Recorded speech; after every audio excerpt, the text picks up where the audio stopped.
Ma tahtsin öelda kultuurikoondise nimel tere tulemast esiteks meie tänase esinejale Doris Karevale, kes meile räägib täna Eesti luulest ja oma enda luulest. Ja tere tulemast publikule loomulikult. Ja ta tutvustab täna oma äsja ilmunud luuletuskogu Eesti tunne, mis on alles hiljuti ilmunud, kus ta räägib oma maast, selle loodusest, keelest, kommetest. Ja luulekogu koosneb enam tuntud Eesti luuletajate tööde valikust läbi aegade. Meile, kes on elanud 74 aastat võõrsil, on see ülevaade südamelähedane. Tunneme kontakti. Doris Kareva on üks silla ehitajatest kodu-Eesti ja välis-Eesti kirjanduse vahel. Välis-Eesti kirjanduse loomingu tippaeg on möödas, siia põgenenud kirjanikud on kadumas ja kadunud manala teedele. Ja siinsele publikule on hädasti vaja impulsse Eestist. Entsüklopeediast loeme, et luuletaja on sündinud Tallinnas, töötanud 1992–2008 peasekretärina UNESCO Eesti sekretariaadis.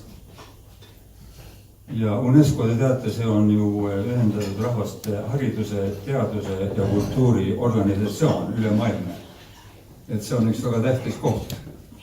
Siis on aga lemmiktegevuseks meie luuletajal on loomulikult luuletamine. Ja tema luuletustes on esikohal suure sisepingega tunde ja mõtte luule, seda kontsentreeritud öelda. Ja nüüd me kuuleme luuletajalt endalt oma tööde kohta. Palun.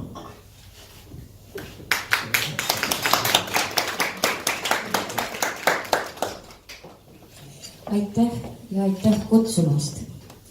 Ja ühtlasi head püha Hieronymose päeva. Tema on teatavasti tõlkijate patroon ja täna antakse Tartus üle esimene Eesti tõlkeluule auhind, mille žüriis mul oli au olla. Üritusel ma ei saa kahjuks olla, aga mul oli väga hea meel lugeda, kui palju väärt luulet on eesti keelde tõlgitud juba 1 aasta jooksul ja ma arvan, et sellel on suur mõju Eesti luulele. Ja loodetavasti üha enam tõlgitakse Eesti luulet ka võõrkeeltesse, nii et see mõju ei jää mitte ühepoolseks. Nii, aga täna pidin ma kõigepealt rääkima niisugusest kogumikust, mille on välja andnud kirjastus Rahva Raamat. Selle nimi on Eesti tunne. Ja siia on koondatud umbes 400 luuletust erinevatest aegadest.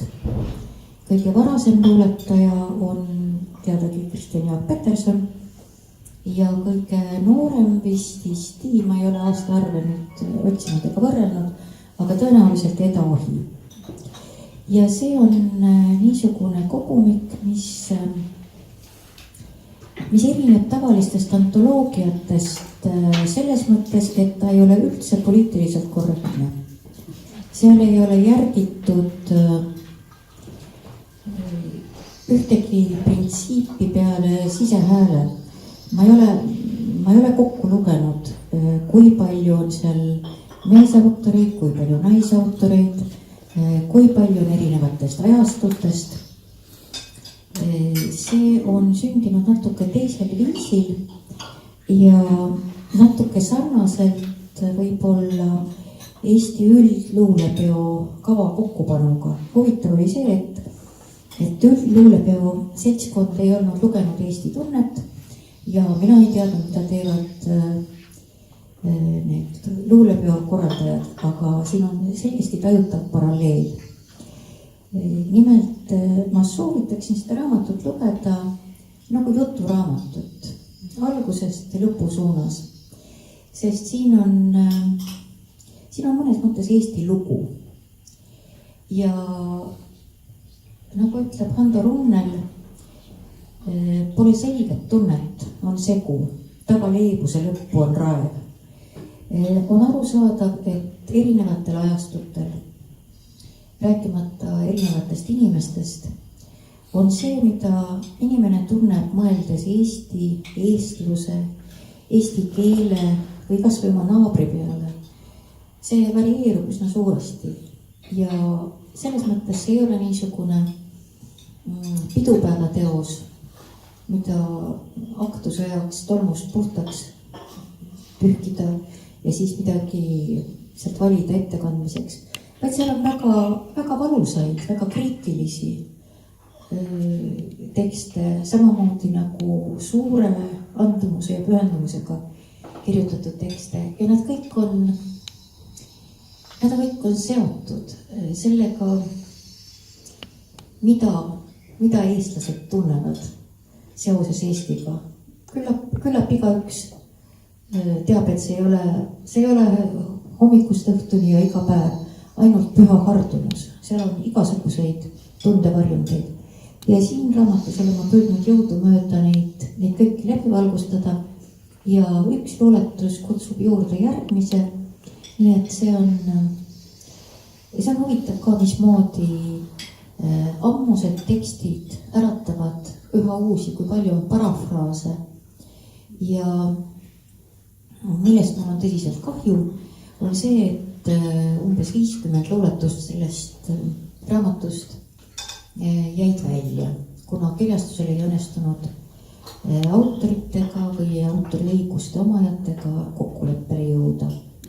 Kutametsa tõrrepõhja äherdi, kantsi kambja kibuna, vintse koogu kaelase, palivere pajaka, Kiige tiigi lepiku, Uibujärve roosiku, pihlakalaid visnapuu, Tõru tõusu tammela, Uue sauna rõkkalu, Kerguna artse ringiste, Lauli tanska vihula, Aidu raigu ulila, Sillaid singasangelaid, Teisi tsiiruli.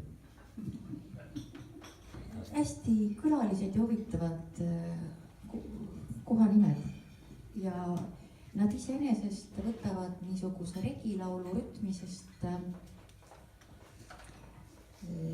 siis nad on nagu osa eesti keelest ja selle teksti seadis kantaadiks Rasmus Puur. Ma ei tea, kas keegi siin viibijatest on seda kuulnud. Võimalusi ei ole palju olnud, sest esimest korda kantis ette Pärnus 23. veebruaril sel aastal ja teine ettekanne oli Tartus Eesti Rahva Muuseumis Anu Raua Vaiba näituse avamisel. Seda on väga keeruline transportida, seda etendust, sest seal laulab tohutu hulk inimesi. Seal on meeskoorid, naiskoorid, lastekoorid, seal on erinevad solistid, seal on sümfooniaorkester, seal on tekstilugeja, see on üks väga suur ettevõtmine, aga erakordselt huvitava muusikaga minu meelest. Ja see ei ole mitte ainult minu arvamus, vaid Rasmus Puuri on nii selle kui varasemate tööde eest palju tunnustatud. Aga Rasmus palus, et ma kirjutaksin sinna kantaadile vahetekstid, et kuna seal on niisugused eraldi osad, mis on kantud eri rütmidest ja meeleoludest ja ma mõtlesin, ma saan siin ette lugeda need vahetekstid, mis palju küll ei ütle, aga natuke ehk ikka.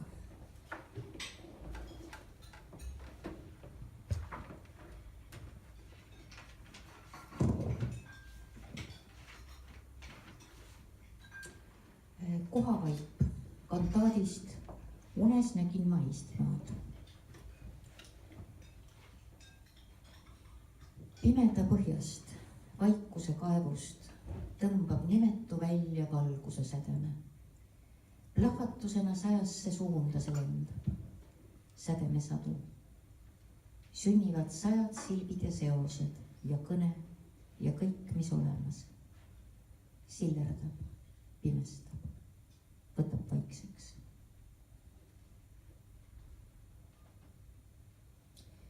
Mõtle mees, mis mees sina oled? Mida sa teed või tahad? Kas naabrist ehk mõtlesid kurja, et sinu lootus läks nurja, voonake looja karja, kui võrk enam kalu ei korja, kui metsas ei seent ega marja? Mõtle mees, mis mees sina oled? Mida sa teed või tahad? Siis näed, mis on su jõud.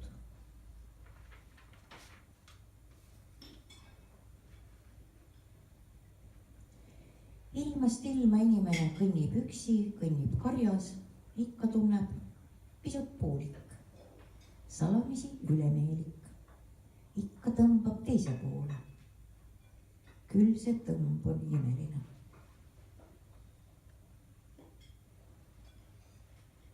Mida ma ütlesin? Ise sa oled, ammugi juba. Küll sa veel kahetsed, kust tuli välja. Seda veel näeme, mitte ei mõtlegi. Vaata, kus ütleja. Küll sa veel kahetsed. Mida ma ütlesin? Mida ma ütlesin?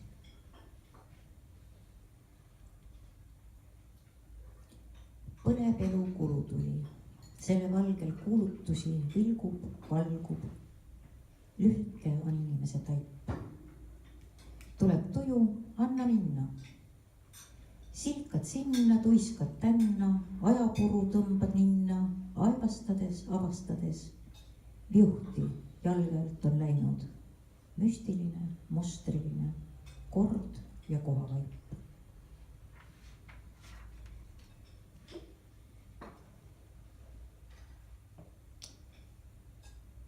Isegi õiglase õuele sõita võib sõda. Nõnda on inimene. Tee tähendustki ei tea. Isegi helde süda kõpatab, häbi ja häda. Keset heledat päeva lööb pimedus üle pea. Kuidas? Mismoodi? Kellelt küll küsida seda? Vahel teed vea. Ja vahel lihtsalt ei vea.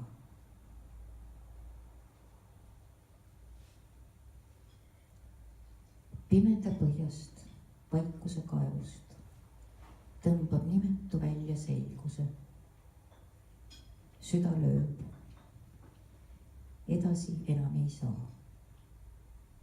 Kas tuleb teine maailm või teine mina? Aga seesama hingeke. Oma enese maa.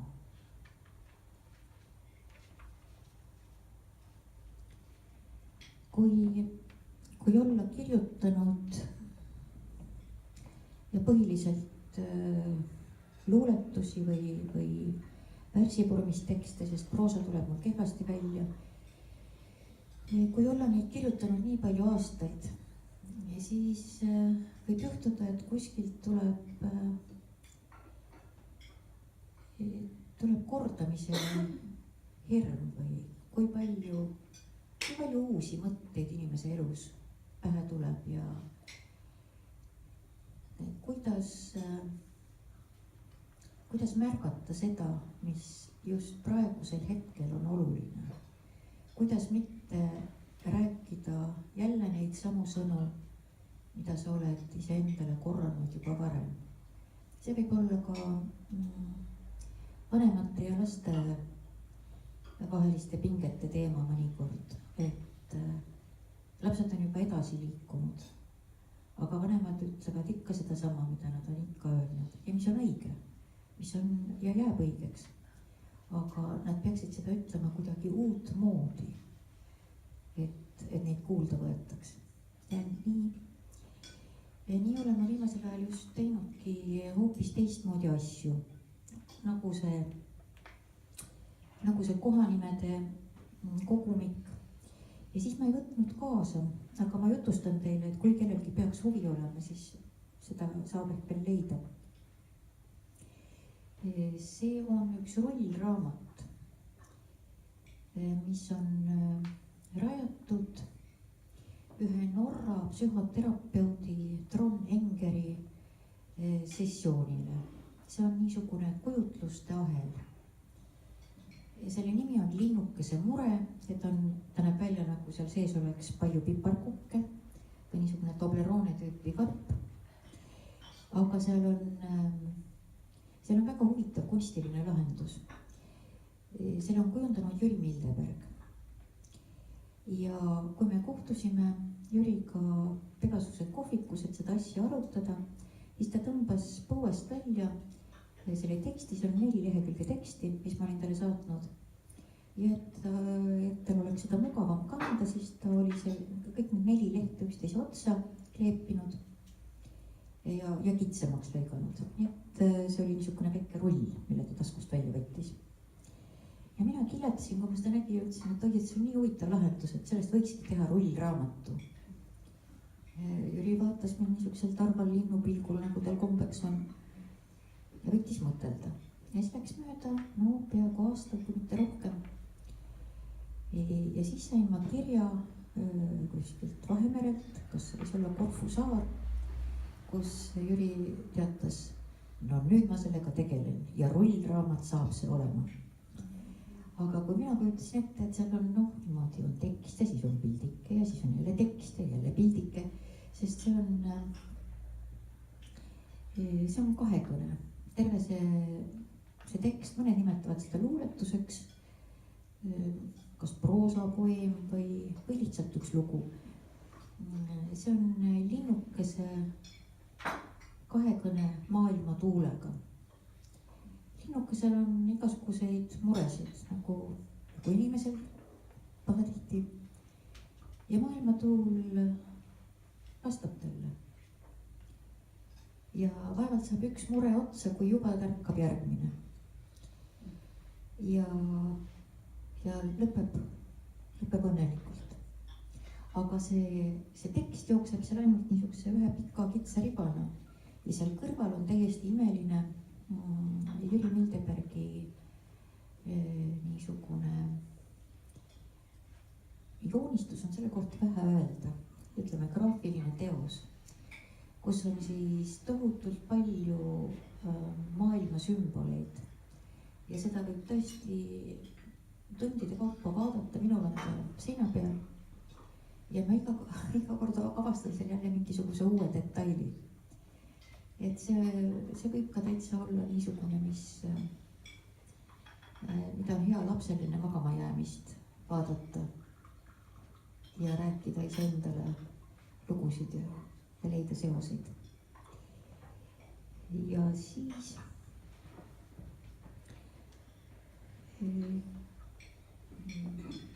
selle tänase õhtu nimi on Linnutee laev, sest mul pidi välja tulema üks plaat kirjanike häälte sarjas. Aga mingite tehniliste viperuste tõttu see välja tulemine viibib. Ma ei tea, kas see jõuab selle aasta jooksul välja või mitte. Aga tulemas tema kunagi on, siis on ta loetud. Ja teine raamat, mis samamoodi vist ei jõua tingimata valmis ja kujundatud, on Terendused.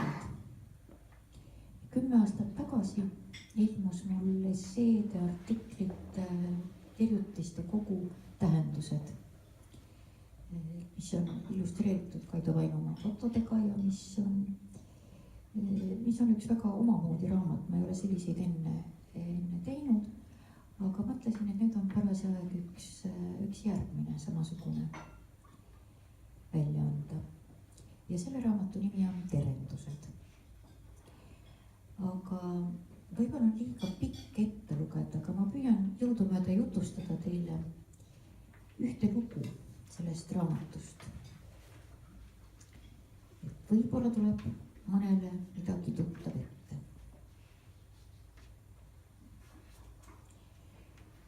tahe ja tee. Augustis 1989 sain ma teada, et minu palvele on vastatud. Estonia puiesteel asus üks salapärane asutus, kus koordineeriti laevaliiklust Läänemerel. Ma ei mäletagi, kes mulle vihjas, et see on olemas ja käisin seal ja küsisin, kas on mingeid vabu kohti. Öeldi, et kui tekib, siis teatame. Ja siis augustis pärast mitut kuud teatatigi, et on tekkinud koht. Läksin sinna. Maksin nagu küsitud 8 rubla ja sain vastu niisuguse loitunud paberitüki, mis nägi välja nagu saatekiri röntgenisse. Siis ma veel ei teadnud, et mõnes mõttes läbivalgustamine oligi ees. Ja väljasõit pidi olema pühapäeval lõunapaiku. Siis laupäeva hommikul, kui ma parajasti märga pesu kuivama riputasin, helises telefon.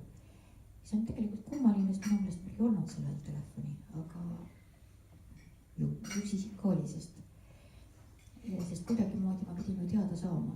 Ja seal oli väga karmi häälega käratus, et kas Kareva, kus kurat te olete, kapten läheb kohe välja. Ja siis ma niimoodi viiksatasin, toppisin märja pesu kiiresti kohvrisse. Sinna kõrvale kõik raamatud, mis ma olin ammu juba valmis pannud ja vinüülplaadid. Ja siis vaatasin veel abiotsides ringi ja haarasin selle ühe pooliku pudeli rafineerimata päevalilleõli. Kuna Aino Lepik oli kunagi arutanud, et mismoodi maitseb posla-masla, et tema teab, et niisugune asi on olemas, aga maitset ei tea. No ma panin selle pooliku pudeli siis ka kohvrisse. Minu 4-aastane tütar oli ka kohe kraps ja ütles, et ma tulen kaasa.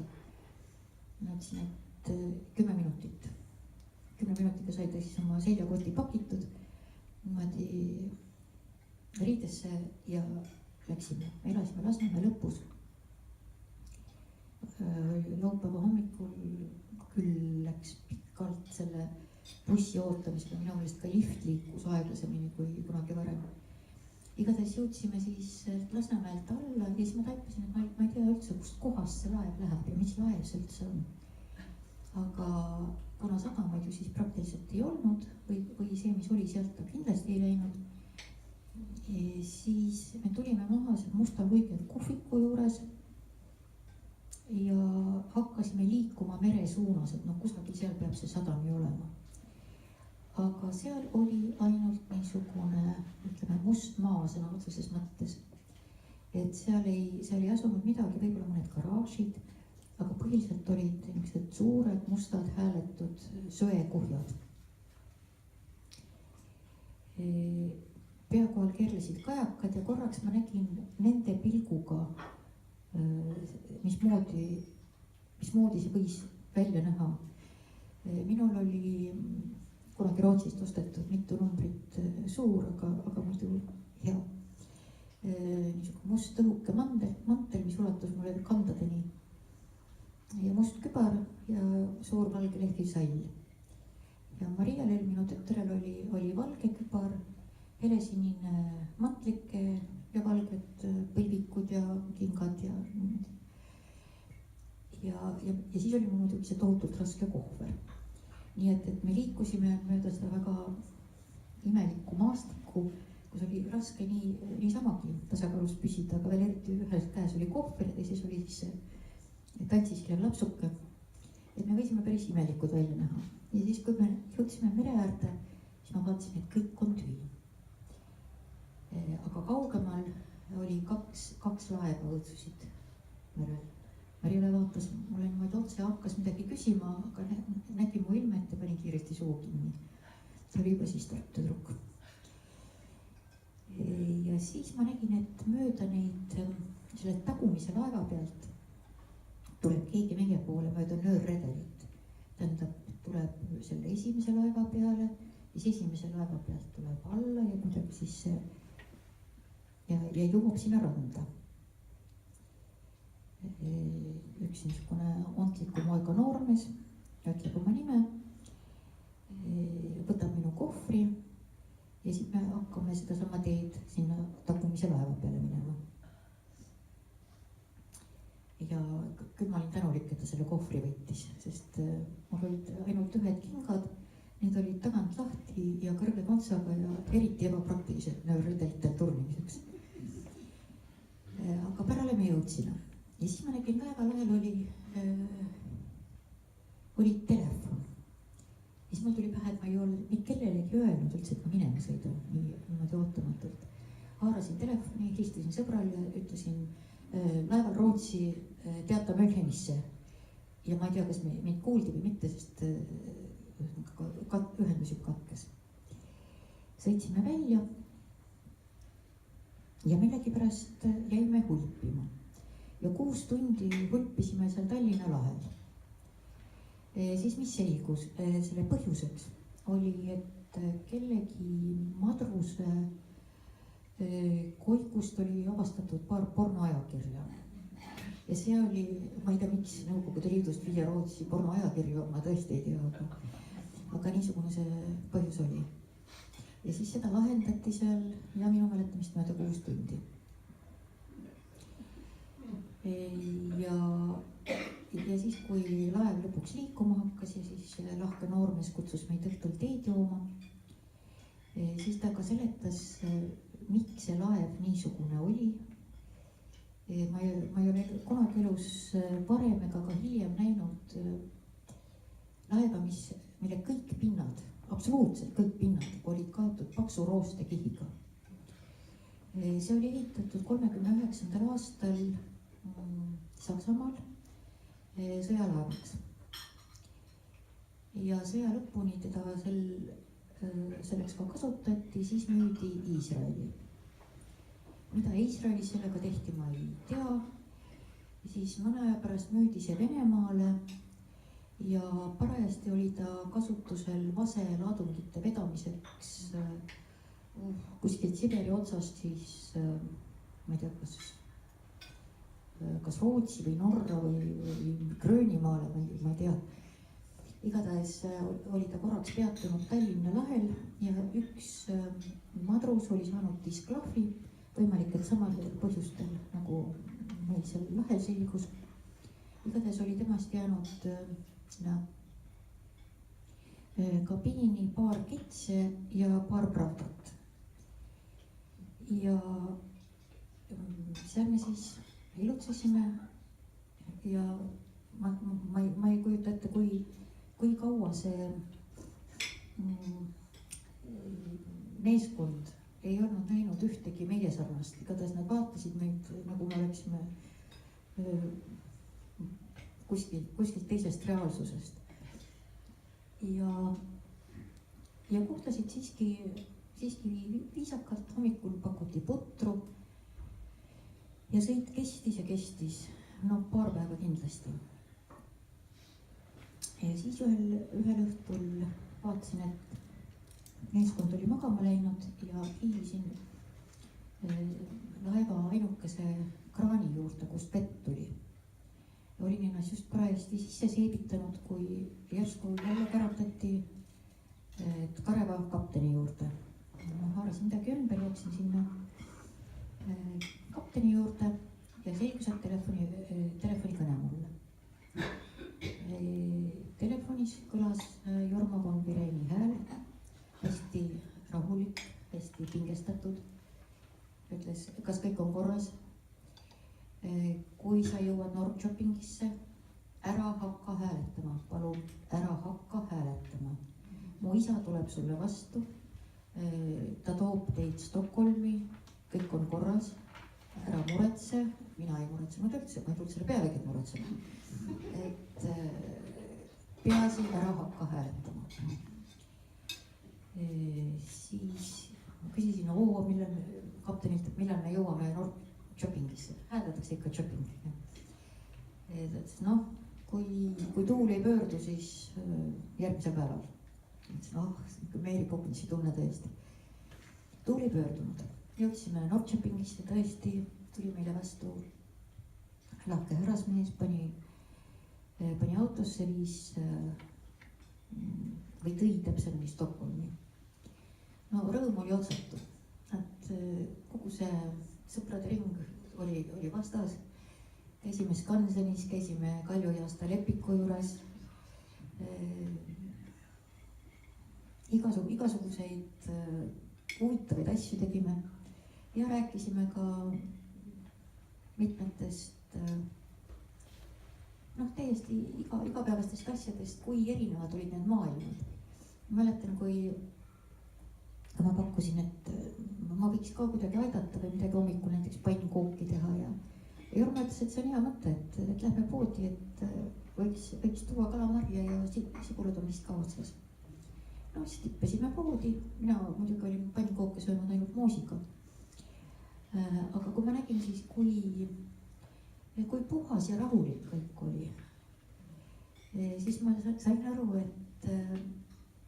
et keegi sellest sõprade ringist ei olnud näinud, millised olid poed Lasnamäel. Need olid siis korterisse ehitatud, nii et seinad olid kaetud lilla tapeediga, kus olid suured kuldsed roosid. See oli seal lett. Letil oli põhiliselt majonees ja sprotipasteet. Vahel leibasaia ka. Ma hommikuti mõnikord ka piima. Aga kui midagi,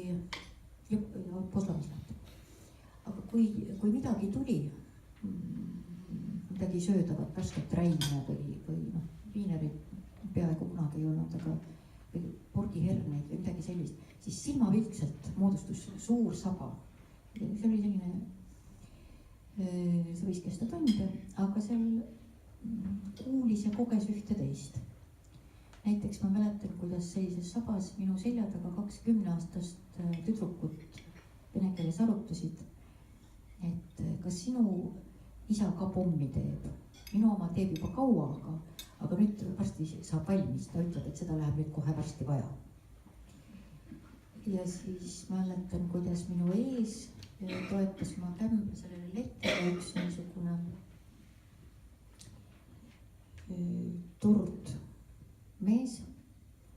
Ma olin just hiljaaegu lugenud Strait Maruste uurimust vangla sümboolikast.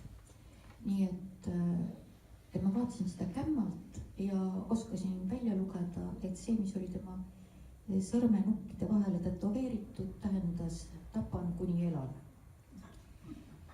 Et ühesõnaga kõik need muljed toidupoest olid üsna erinevad Stockholmi pühapäeva hommikusest poest.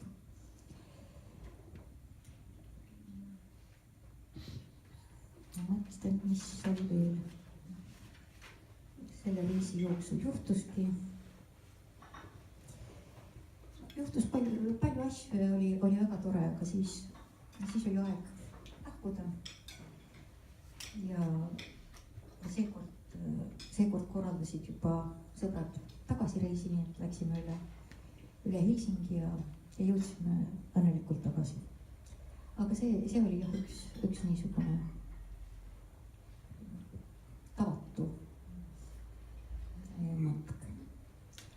Kõik lood ei ole sellised, seal on palju raamatuarvustusi, mõned teatriarvustused ja veel üht teist, aga on ka mälestusi, nagu see, mis ma just jutustasin.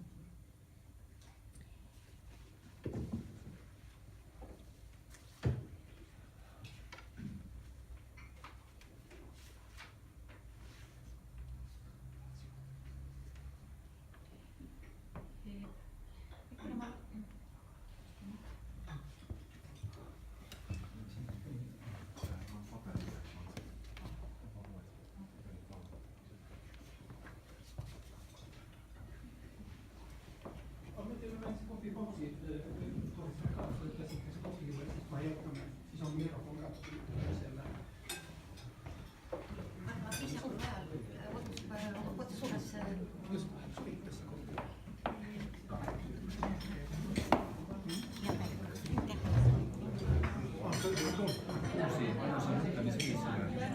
tere, jälle nüüd on patarei vahetatud, kohvi joodud ja mul tuleb meelde veel, et mida ma unustasin rääkimata, oli see, mida ma kuulsin oma Rootsi sõpradelt. Et kuidas nemad õieti teada said, et ma tulekul olen. Et neile vist esimesena Ainole helistati Vabast Euroopast ja öeldi, et see oli see, et ma jõudsin öelda, ma pärast kuulsin, et ikkagi mind kuuldi, et teata Münchenisse teatati ja siis oli Vaba Euroopa helistas ja ütles, et Doris on laeval, ma ei tea, mis laeval, keegi ei tea, mis laeval, aga ta on teel Rootsi poole. Ja siis Tegus Aino Lepik helistas piirivalvesse. Piirivalve ei teadnud ühestki laevast, kes oleks pidanud saabuma. Läks päev, läks teine. Mingit signaali ei tulnud vastuseks. Kuni järsku selgus, et liigub Rootsi ranniku poole laev, mis ei anna ühtegi signaali, ei vasta.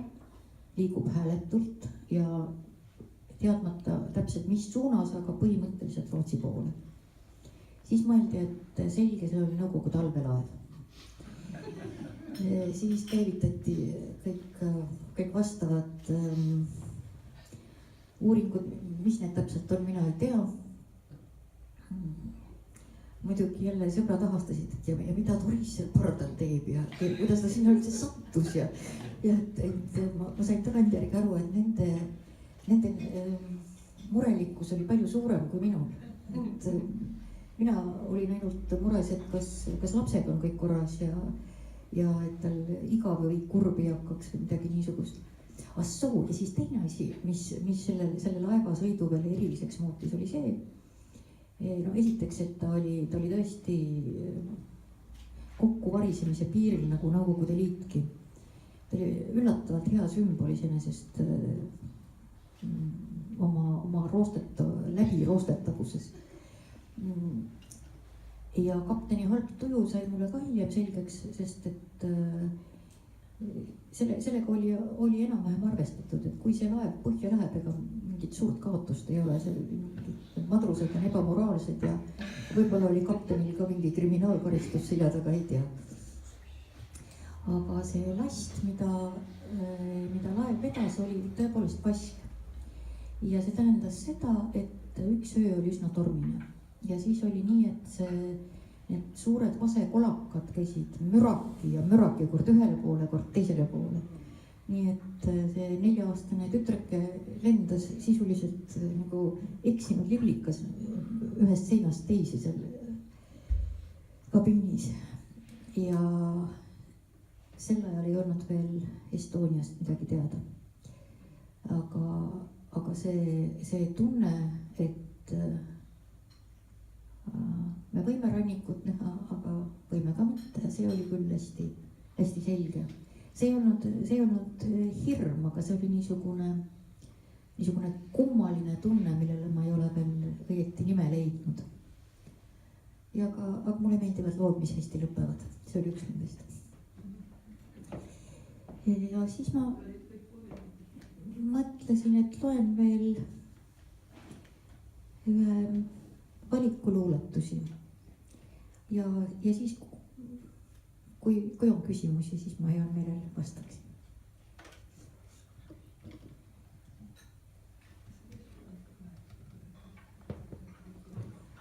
Elul ei ole lugu. Elu on loomine.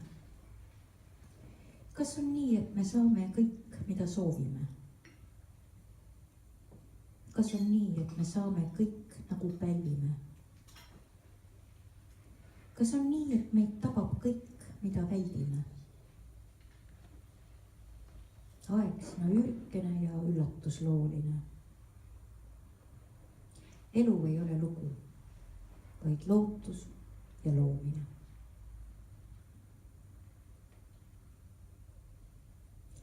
sa ei ole kellestki parem. sa ei ole kellestki halvem. sulle on antud maailm. näe, mis seal näha. hoia seda, mis on su ümber. hoia, kes kõrval. kõik olendid omamoodi on naljakad. kõik on õrnad.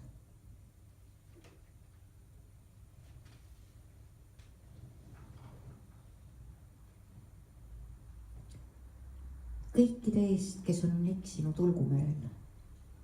kõikide pärast, kes päeva on pillanud käest. palun ma täna küünalde kaduval valgel väsiva südame viimasest valust ja väest. tulge, hulgused, sulid, sandid, vagabundid ja kurtisaanid, kupeldajad ja hiromandid, loodrid, luiskajad, narkomaanid, pätid, priiskajad, jookmahullud, kel on hirm, kel on nälg, kel on külm, kes on isatult ilmale tulnud, kellest pöördunud ära maa ilm, kes on eksinud ja ahastanud kaua. saate puhkuseks pehmemad toad täna ööl. Teile katan ma laua, peened veinid ja parimad road. tulge, tulge. ma tunnen teid ära. Teie verd voolab minuski vist. ainult ühe ees pakatab värav. ainult sind ma ei tunne sellist.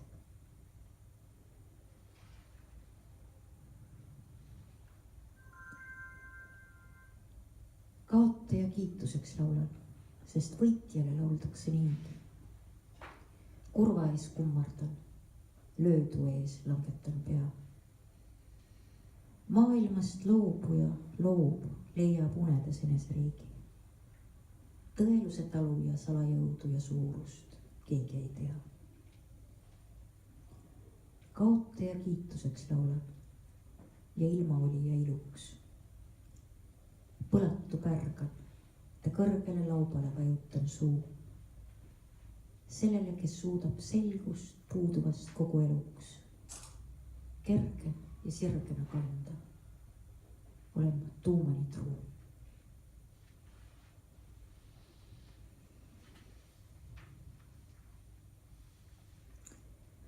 maailm ununeb, moondub ja voolab.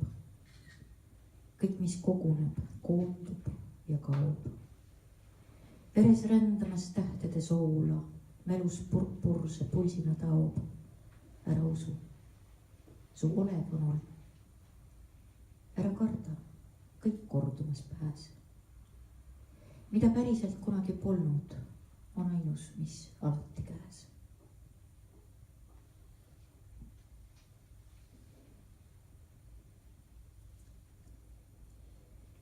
kui kuidas sa ka ei paluks, maast jõudu ei saa su juured. kui rand meid veriseks rebib, järsk võimukas väärusu kett. vastu kerkivat kaljuseina, siis vajuta heledad huuled ja kõnele vett, puhast vett.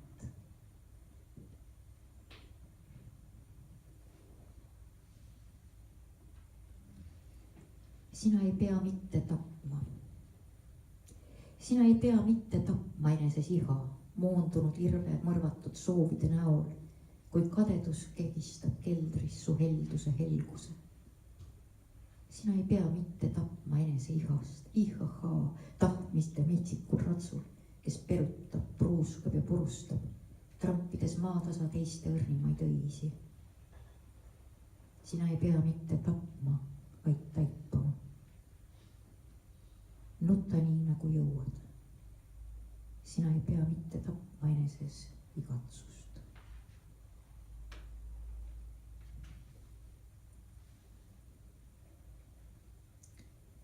muud ma pole palunud, ei palu. selget südant, seda palun küll. tahet taevast endas peegeldada, murdliku maailma vastuseks.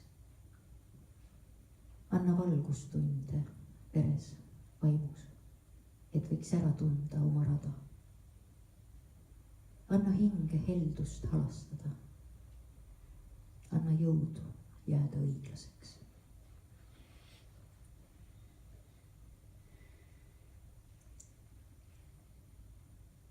Kõik, mida vajad, tuleb su juurde ühel või teisel varjatud kujul. Kui tunnete ära, saab ta su omaks. Kõik, mida tahad, tuleb su juurde, tunneb su ära ja saab sinu osaks. Hinga, loe 10. Hind selgub hiljem.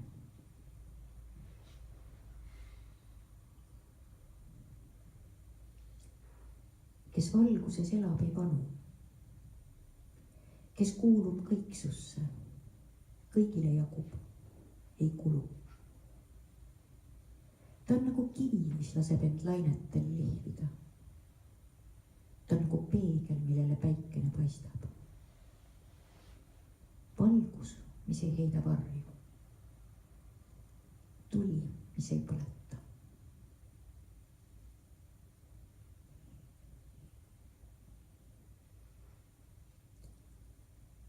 Kartmatu, kaitsetu tõesõna.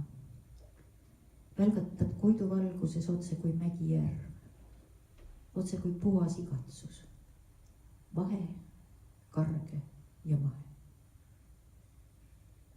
Sürreaalne ja selge on tema teemandi värv.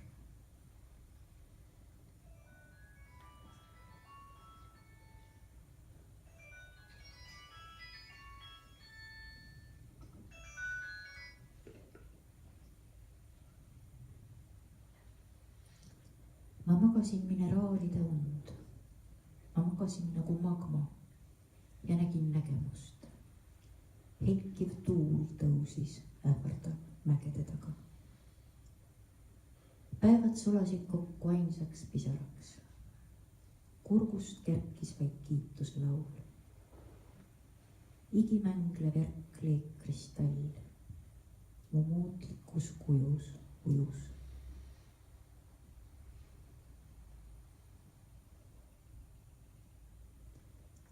Trepp. Taevateokarp keerdub lahti. Aste astmelt ja aasta aastalt, haihtudes selja taga. Ainult väsimus kasvab, kandes raskeid, ruskeid ja metsikuid õisi. Mõnikord viljugi. Sajab eoseid ja seoseid. Sõnu purskub silmist ja kõrvust. Hingedab, vaikus, hingedab, tühjuse pimestav sära. Taevateokarp keerdub lahti aeglasse valgusse, algsesse kujutusse. Üks trepiaste veel. Ja meil tunneb meeletu ära. Aitäh. Ja kui on küsimusi, siis ma vastan.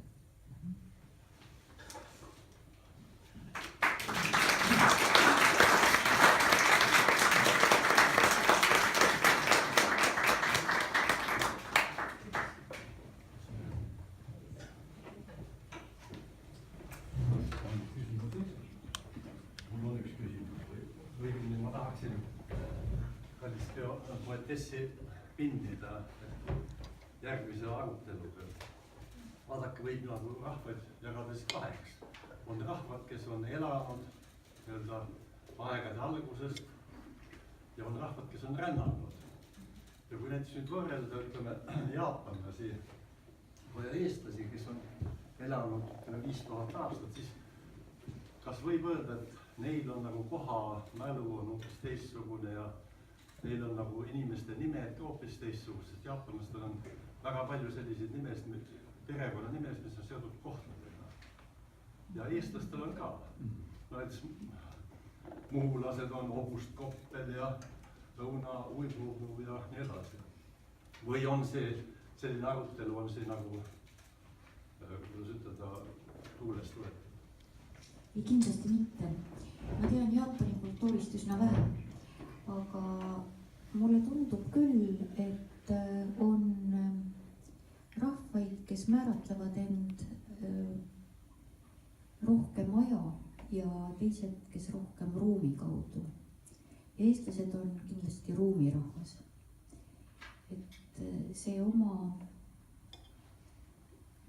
kodu paigake on nii oluline, et ütleme, kas nüüd mongolitega võrrelda on võib-olla liig, aga on väga palju rahvaid, kelle jaoks on hõimutunnetus väga tugev. Aga asukoht on täiesti ükskõik. Jälle väga palju ma ei tea, aga selle põhjal, mida ma olen lugenud mustlastest, et nad ei klammerdu kunagi kohtade külge, aga nende jaoks on oma hõim hästi oluline. Eestlased on pigem teistsugused. Ja mis tuletab mulle meelde? See oli siin Stockholmi riigipäevahoone või kus anti üle seda alternatiivse Nobeli auhinda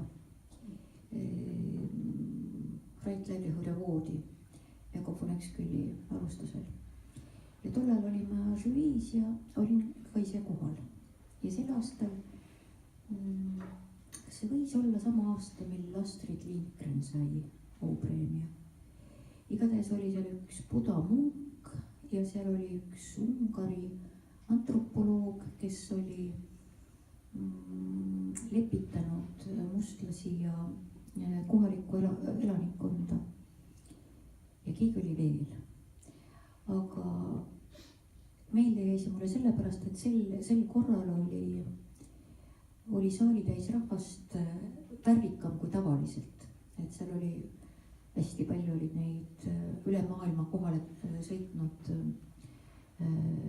munkasid oma ruugetes, rüüdes. Ja siis oli üle maailma tulnud mustlasi, kes olid hästi värvikad. Mäletan, minul oli selline hall kandadeni kleit ja vist olid juuksed üles pandud ja kui ma liikusin mööda ühte pikka koridori, siis ma järsku kuulsin selja tagant vilistamist. Ja vaatan ümber, ei saa aru, mis toimub ja siin on kogunenud grupp mustlasi. Ja nemad viipavad, et tulgu ma nende juurde. Ütlevad, kuulge, me näeme, et olete üks meie hulgast, aga me ei jõudnud otsusele, kuhu hõimu te kuulute. Mille järgi nad otsustasid, ma ei oska unes ka arvata. Igatahes oli see hästi huvitav. Et selles mõttes, et võib-olla minu maailma tundes on tõesti rohkem seda inimeste hoidmist kui niisugust kohamälu, sest mul ei ole niisugust oma maakodu, kus põlvest põlve on maad haritud või see kogemus puudub. Aga inimesi oskan ma küll hoida, kus nad iganes asuvad. Jah. Kas on oodata, et tuleb rootsikeelne tõlge ka teie luulekogust kunagi lähitulevikus? See sõltub tõlkijatest. Mul on praegu 2 kogu rootsi keeles. Üks on, ma ei oska jälle hääldada, nüüd et tiit. Nii et tiit. Igatahes Ivo Iliste on tõlkinud ühe varase kogu ja teine on Tiidens, teine on Peeter Pudja tõlge. Jah, aja kujul igatahes. ja iseenesest oleks hästi tore, kui keegi võtaks tõlkida kas ühe niisuguse värsivormilise laste unejuttu Kuuhobune, mis just praegu nüüd ukraina keelde tõlgiti, või siis sellesama Linnukese mure. Et ma ei tea, miks mulle tundub, et need võiksid nagu rootsi keeles hästi kõlada. Et tõlkida luuletusi on üks eriliselt raske ülesanne. Ja see inimene, mis keelde see tõlgitakse, oskama seda keelt, kuhu tõlgitakse. Väga põhjalikult, nüanssidega. Seal tuleb leida inimesi, kes tõesti selleks on võimelised. Kas teil oma tutvuskonnas on kedagi, kes võiks rootsi keelde osata tõlkida? No Peeter Puidet ma tunnen, aga kui ma talt kunagi küsisin lihtsalt huvi pärast, seal on väga keerulisi ridu ajakujus, et kuidas tema selle on lahendanud, sest ajakuju on tõlgitud päris paljudesse keeltesse. Näiteks lootus on lõpus, oimu uim. See on tõlkijale paras pähkel mu meelest, sest seal on mitu tähendust. Ja siis ta ütles, mina jätsin loopis välja. Minu meelest Aime Estonius on kunagi ammu tõlkinud Kuuhobuse ära, aga ei ole minul seda käsikirja, mina hoian asju halvasti ja Aime on mitu korda kolinud, nii et ma ei ole kindel, kas temalgi on. Aga jah, jälle meenutades Püha Hieronymust ja täna üleantavat luule tõlget eesti keelde, siis praegu on juba paras aeg öelda, et selle sai Järvi Kokla, kes tõlkis hiiu keelde ühe Heli Laaksose luuletuse ühest soome murdest. Et see on murdekeelest murdekeelde. Ja minu mäletamist mööda rääkis pruudist, kes ujus üle lahe saarele.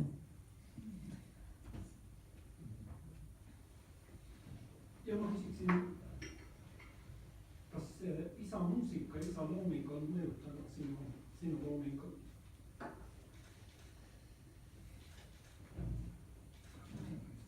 Ma ei tea, kas muusika on mõjutanud, aga isa isik tõenäoliselt küll.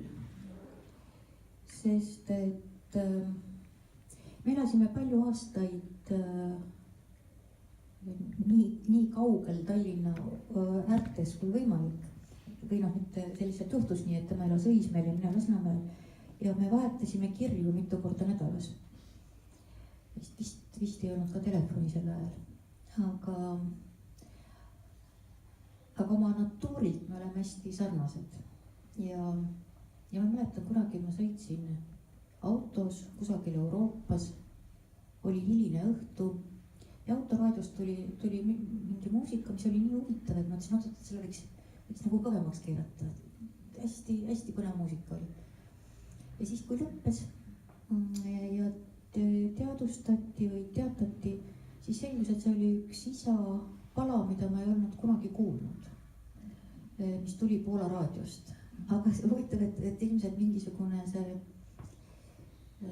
ikka sama veri, et see rütmika või see niisugune intensiivsus kuidagi tuli mulle nii tuttav ette, et ma tahtsin seda rohkem kuulda. Nii et mingid mõjud on kindlasti.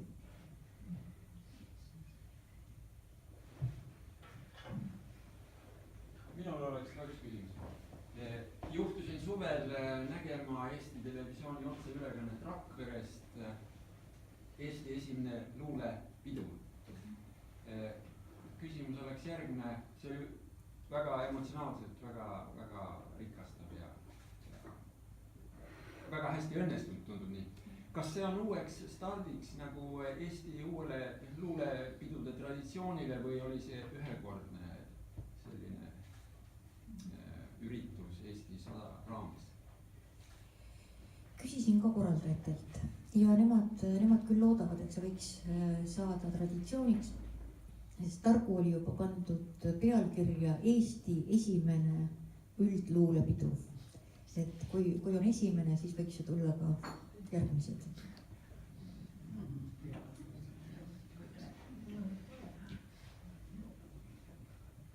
Küsimus, need luuletused, need teie lugesite, olid väga mõttetihedad ja nüansitihedad. Et tahaks nagu ise luued uuesti, et sisse saada korralikult, mis on mõeldud. Kus kohalt neid kätte saaks kõige parem praegu, mis te ette lugesite siin praegu? See valik oli kokku pandud mitmest kogust. Ma arvan, et siin ajakujust oli siis maailma asemel Dekka vist ja mõned olid ka päris uued. Et ma arvan, et ma panin selle valiku kokku Londoni kava jaoks. Pariisis olid natuke teised. Et üldiselt ma loen iga kord erinevaid luuletusi, aga mõned on need, mis mulle endale tunduvad õnnestunumad. Et see võis praegu Londoniga enam-vähem kokku langeda. Aga teie käest saaks võib-olla selle nimekirja, luuletuste nimed, tiitlid. Me paneksime lehte siin, et saab ise lugeda. Ma võin uurida, jah, mul võib-olla tõesti, et on arvutis kuskil olemas. Siia tulles ma otsisin ja ma ei leidnud ja siis ma kiirustades võiksin ühesõnaga selle, mis ma leidsin, aga ma ei otsida. Ma olin täna ette valmistades, ma olin 2 või 3 selle luuletust, mis ette luges, et olin endale välja kirjutanud või printinud välja, et need võib saada, kui tahab.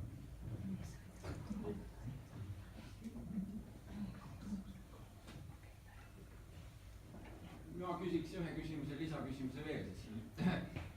Luule ja poeesia kuulamine nõuab ju küllalt tähelepanelikkust ja ütleme sisseelamist. Kas oleks võimalik üldistavalt natuke kirjeldada, kuidas on olukord noorema põlvkonnaga Eestis? On luule pop, on see nakatanud, ütleme nooremat generatsiooni nagu spordis me näeme või on midagi hoopis ebatavalist juhtumas? Ebatavalist ma ei ütleks, aga võib-olla üks uue aja tõusutrend on luuleprõmmud. Ja see on inglise keeles poetry jam ja Eesti on päris hästi esinenud Euroopa võistulugemistel. Kas nüüd sel nädalal, võimalik, et sel või võib-olla järgmisel toimuvad sellised võistlused ka Tallinnas. Tartus on nad tihtipeale ja luuleprõmmus siis hinnatakse just nimelt suulist luulet. Seal on põhiliselt noored, mitte ainult, aga noored tulevad sellega väga hästi kaasa, et seal on räppi, seal on häälutusi ja just see, kui kaasa kiskuv on esitus, on see, mis määrab. Ja luuletavad tohutult paljud. Ma töötan praegu Loomingu ilukirjanduse toimetuses ja ma saan iga nädal, no ma ei oska öelda, 10–20 kaastööd ja väga paljud tundmatud autorid. Nii et see tegevus on väga laiapõhjaline ja mida laiem on see põhi, seda kõrgemaks loodetavasti kasvab ka tippe. Aga oli ju kunagi üks suurt luulevõistlus, kas olnud, ma käisin ise nimelt mingil ettelugemisel või kas ma eksin, ja sina olid kuidagi selle korraldajate hulgas või žüriis, kas ma eksin, ma mäletan sama, kus näiteks Eda Ahid, muusika Tallinnas. Muusikamajas. Oi, neid võistlusi on nii palju. Neid on nii palju, et ma praegu ei mäleta, milline see täpselt oli. 3 laureaati, 2 noormeest ja siis Eda Ahi, kes minu arust oli kõige huvitavam. Ja. Kunagi sügisel mitu aastat tagasi. Neid on palju. Neid on tõesti tohutult palju. Näiteks Kalju Lepiku mälestuseks on luulelugemisvõistlus iga aasta ja seal esinevad ka ise kirjutavad või noh, oma loominguga esinetakse palju. selle sama pinnalt edasi nagu mõeldes, et kuidas te hindate praegu eesti keele seisundit, eesti keele olukorda? mina ei oskaks väga muretseda. ma tean, et täheldatakse inglise keele pealetungi, see on tõsi. noorte kõnes on väga palju verbe või tegusõnu, mis on moodustatud inglise keele tegusõnast ja siis sinna on lisatud eesti keele pöördelõpud, igasugune hängimine ja chattimine ja Hukkimine. ja mis seal kõik on. aga on siis nii, tähendab peaasi, et keel on elus ja et teda kasutatakse, et ta võtab kogu aeg igasuguseid vorme. ja mulle tundub, et nii nagu on noori, kes keelest, eesti keelest eriti ei hooli, on ka neid, kes on väga hoolsad ja lausa puristlikud, kes kõnelevad niisugusel tundlikul tasandil, mida jälle mõni aeg tagasi võib-olla ei olnud, et need nõukogude keelendid mõjusid mõnes mõttes võib-olla isegi rängemini kui need ingliskeelsed praegu. Sest praegu on palju mõjusid. See on hästi tore, et noh, kõige rohkem on muidugi inglise keele mõjusid, aga on ka soome, on prantsuse, Itaalia, Hispaania. Et see niisugune mitmesus teeb eesti keele minu meelest rikkamaks. võin ma ühe detaili kohta küsida, see sõna normaalne, kui keegi küsib, et kuidas midagi oli, mõeldes, et kas oli hea või halb, siis on vastuseks normaalne ja see tähendab, nagu ma saan aru, et midagi oli hea. On see mingi vene mõju? Minu meelest on see Venemaa ju, jah. Sest ma alati imestasin, mismoodi see kõige tavalisem niisugune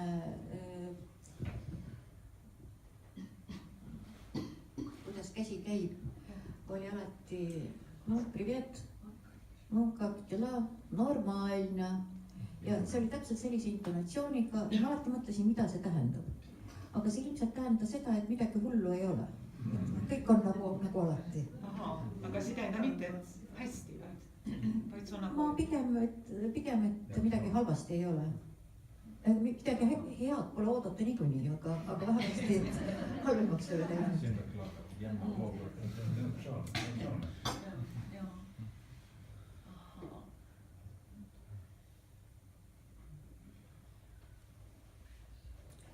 Kui rohkem küsimusi ei ole, siis ma südamest tänan ja järgmise korrani.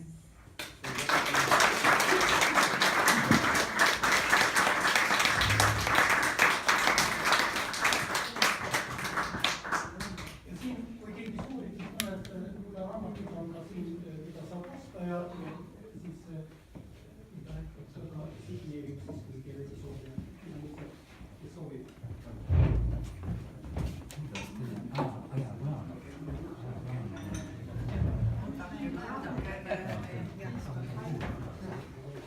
Ja me tegelikult siit majast nagu mälestuseks väliseesti kunstist ühe siis sellise tuntud teose annan sulle nagu mälestuseks ka. Suur tänu sulle.